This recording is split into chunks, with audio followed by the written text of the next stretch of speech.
حضور علیہ السلام گزرے، ایک شخص اپنے بھائی کو حیا کے بارے میں واز کر رہا تھا تو آقا کریم فرمائے داہو فإن الحیاء من الایمان، چھوڑ دے اسے، حیا ویسے ایمان سے ہے، یہ تجھے سکھانا نہیں پڑے گا، خود بخود آئے گا۔ تو حیا ایمان کے ساتھ جڑی ہوئی چیز ہے، ایک چیز آئی تو دوسری چیز بھی ساتھ ہی مل گئی۔ تو اگر حیا رخصت ہو گیا تو ایمان کا بھی کباڑا ہو گیا۔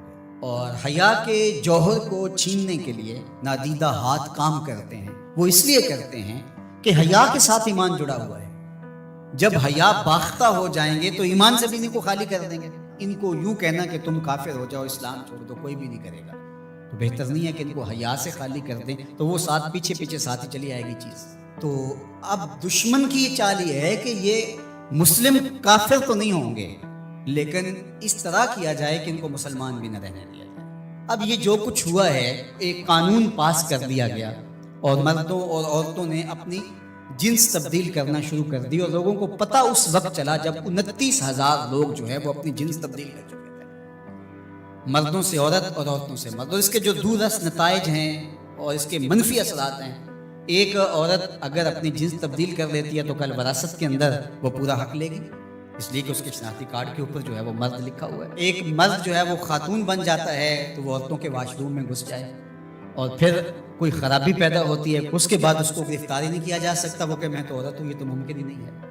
تو بتاؤ کیا ہوگا؟ معاشرہ کس سمجھ جا رہا ہے اور کس رخ پہ جا رہا ہے؟ یہ ہم نے کبھی سوچا تھا؟ جس معاشرت کی اصطلاحات میں حیا آتا ہے، جس معاشرت کی اصطلاحات میں تقوی آتا ہے، جس معاشرت کی اصطلاحات میں عفت، پاک دامنی، اس طرح کی اصطلاحات ہیں جس قوم کی، اس قوم کے ایوان بالا میں اور ایوان زیری میں یہ قرارداد آتی ہے، پھر باقاعدہ یہ قانون کا حصہ بنتا ہے اور پھر باقاعدہ عملی تنفیذ ہوتی ہے۔ اور جن این جی اوز نے کروڑوں نہیں اربوں روپے اٹھائے ہیں، وہ رپورٹ پیش کرتے ہیں کہ ہم 29,000 کے فگر تک پہنچ کر آگے بڑھ رہے ہیں۔ شبخوں مار دیا جاتا ہے، لوگوں کو پتہ ہی نہیں چلتا۔ جو 22 کروڑ عوام نے نمائندے بھیجے تھے، وہ اتنے بے خبر تھے کہ وہ وہاں بیٹھ کے جو ہے وہ چائے کے کپ کی چسکیاں لیتے رہے اور ڈیسک پہ جاتے رہے، انہیں پتہ ہی نہیں کیا ہو گیا۔ جو بڑے ان امور کے مات، ان کو سال سال بعد پتہ چلا کہ یہ کیا ہو۔ تو یہ معاشرت کو اس گندگی میں، اس غلاظت میں دھکیلنے کے لیے سب کچھ کیا گیا، اس کو قانونی تحفظ فراہم کر دیا گیا۔ ہم جنس پرستی کی طرف، اور نہ جانے وہ لفظ نامانوس ہے ہمارے لیے، لیکن اب وہ سرایت کر گئے اس معاشرے کے اندر، اس پہ بات ہوتی ہے۔ اور ہم کہاں گر گئے ہیں، کس گڑھے میں گر گئے ہیں؟ ہم انسان ہیں، یہ تو چوپائے بھی نہیں کرتے۔ جو آج مغرب کر رہا ہے، وہاں کے سنجیدہ طبقے بھی اس پہ آواز اٹھاتے ہیں، وہ بھی سر پکڑ کے ان کے دانے پر کہتے ہیں یہ کس سمجھ جا رہے ہیں؟ چونکہ جمہوری نظم ہے، جہاں زیادہ لوگ ووٹ ڈال دیں گے وہ ہو جائے گا، لہٰذا اس وجہ سے وہ مجبور ہیں۔ لیکن وہ کہتے ہیں یہ کیا ہو رہا ہے، یہ کیسے ممکن ہے؟ اللہ تعالیٰ نے قرآن مجید میں ارشاد فرمایا اولئک کالانعام بل ہم اضل، انسانوں کی اقدار سے برگشتگی اور ان کا اخلاقیات سے دور ہو جانا، اور اس کے نتیجے کو اللہ تعالیٰ بیان فرماتا ہے، تمثیل کے طور پہ چیز بیان فرمائی کہ یہ لوگ چوپائے ہو گئے، اولئک کالانعام، یہ چوپایوں کی طرح ہے۔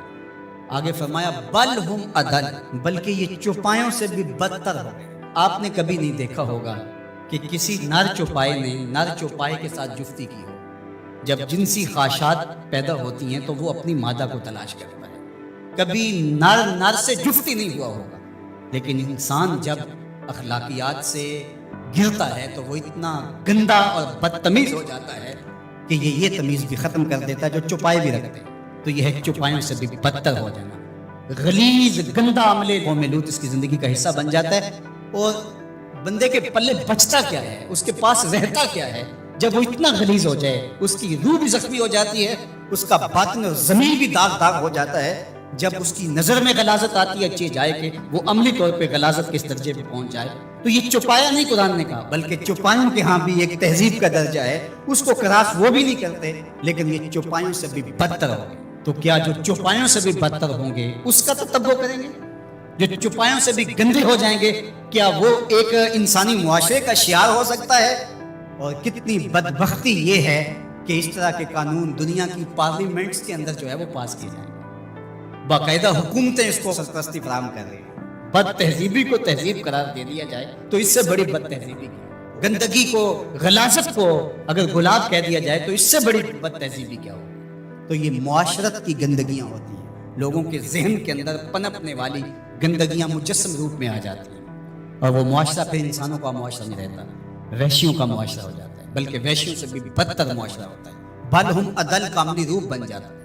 تو وہ معاشرہ چاہے کلمہ پڑھتا ہو، وہ معاشرہ چاہے بظاہر نمازیں پڑھتا ہو، وہ معاشرہ چاہے اپنے آپ کو کہتا ہو کہ میرے جیسا زمانے میں کوئی نہیں ہے، وہ گندہ ترین معاشرہ ہوتا ہے۔ تو مغرب کے اندر تو یہ چیزیں عیب نہیں ہیں، وہاں تو باپ اور بیٹی کا رشتہ بھی عیب نہیں ہے، وہاں تو جو ہے وہ دادی اپنے پوتے سے حاملہ ہو جاتی تو وہ عیب نہیں سمجھا جاتا اس معاشرے کے اندر۔ وہاں حرام زادہ ہونا کہ اس کے باپ کا پتہ نہیں ہے، وہ تو اس معاشرے میں عیب نہیں ہے۔ تو کیا مغرب کی نقالی میں ہم سب کچھ قبول کر لیں گے؟ ان کی جو چیزیں اختیار کرنے والی ہیں وہ تو ہم نے کی نہیں ہیں، ان کی وہ مادی ترقیاں جو ہمارے دین کے راستے میں رکاوٹ نہیں بنتی تھی وہ تو ہم نے کی نہیں، لیکن ہم ان کی غلاستیں، گندگیاں اور ان کی وہ جہالتیں، اس کو ہم جو ہے وہ اپنے سینے سے لگاتے ہیں اور مغرب کو خوش کرنے کی کوشش کرتے ہیں۔ یہ ہمارے اشرافیہ کا روپ ہے، اگرچہ عوام کا یہ روپ نہیں ہے، لیکن آہستہ آہستہ عوام، یہ جو 29,000 لوگوں نے رجسٹر کروایا ہے، تو یہ کون لوگ ہیں؟ اسی معاشرے کے لوگ ہیں۔ تو یہ معاشرہ کس سمت جا رہا ہے، اس کے لیے ہمیں غور و فکر کرنا ہوگا، اپنی نسلوں کو بچانا بھی ہوگا۔